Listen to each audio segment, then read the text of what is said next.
enthusiastic at the concert in Manchester, but here in High Wycombe, it's blooming cold, I can tell you. Why am I in High Wycombe? Well, simple, because this is where the Howard Jones story all began.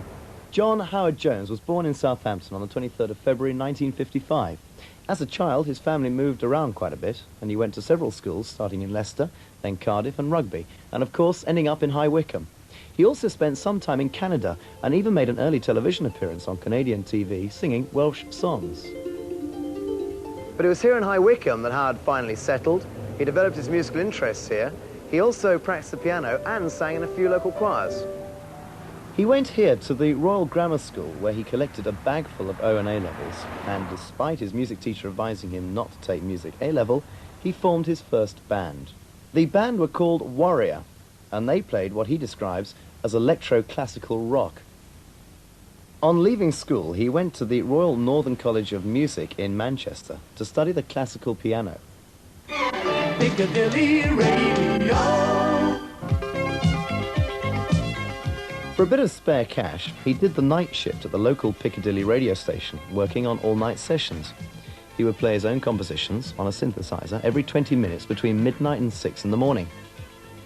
The sessions were meant to be purely instrumental, but occasionally he couldn't resist singing as well, and as a result, had several phone calls to complain.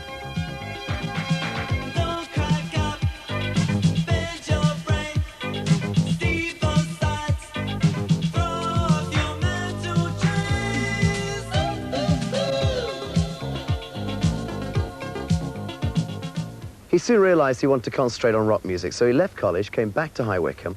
He had to get a job to finance his music, so he got a job here at Perforat. When he joined the company, he worked in the factory here, in fact, on that machine there.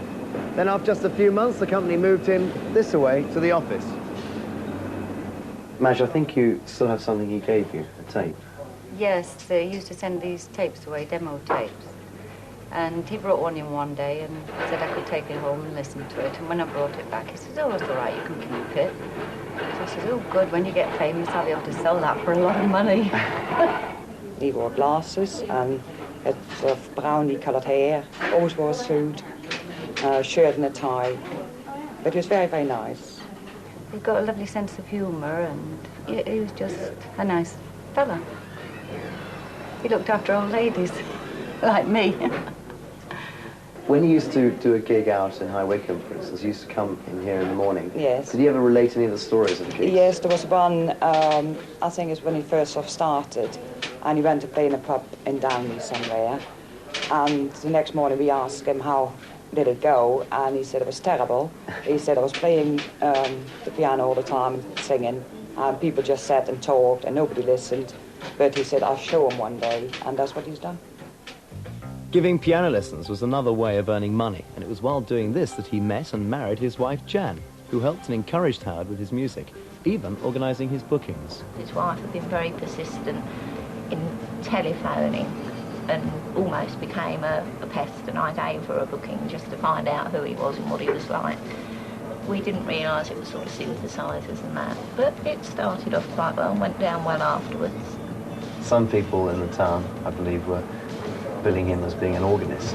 I think some of the pubs thought he was an organist or a chap on a Hammond organ, yeah. I think perhaps I had a surprise when he turned up and he did the bookings, yeah.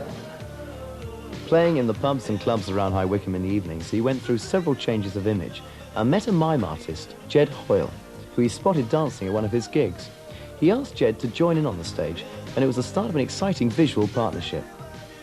He played several times at the Marquee, when coachloads of people would travel to see him. The word was spreading, and after a support tour with China Crisis, a record deal soon followed. So the dedication paid off. Shortly after the recording deal, he got his first hit single with New Song. It went to #3 in the British charts. You may think that was his most important single to date. Howard feels there is one other, and you're about to see that live in Manchester. From these small beginnings, we go back to Manchester, and here is Hide and Seek.